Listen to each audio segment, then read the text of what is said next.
हाय, मी श्रद्धा. यावर्षीच्या आषाढी एकादशीला आम्ही साताऱ्यात होतो, आमच्या छोट्या काकांच्या घरी. मग काय, सगळ्यांनीच उपवास पकडायचं ठरवलं. सकाळच्या फराळासाठी आईने आणि काकींनी मस्तपैकी मऊ लुसलुशीत साबुदाण्याची खिचडी आणि बटाट्याची भाजी बनवली होती. आम्ही देवाला नैवेद्य दाखवला, छान फराळ करून घेतला आणि दुपारच्या वेळी विठ्ठलाच्या गाण्यांची मैफिल रंगवली. आणि आता संध्याकाळ झाली होती, त्यामुळे आम्हाला विठ्ठलाचं दर्शन घ्यायला कुठेतरी जायचं होतं. तर काकींच्या घरापासून जवळच एका हिरव्या गार फुललेल्या मळ्याच्या मधोमध हे अतिशय देखणं विठ्ठल रुक्मिणीचं मंदिर होतं.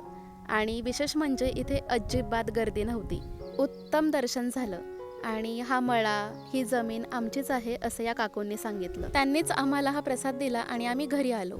रात्रीच्या फराळाला सुद्धा भरपूर उपवासाचे पदार्थ बनवलेले होते. एकादशी आणि दुप्पट खाशी असं म्हणतात, ते काही योगीच नाही. बर, तुम्ही एकादशीला काय काय खाल्लं नक्की सांगा.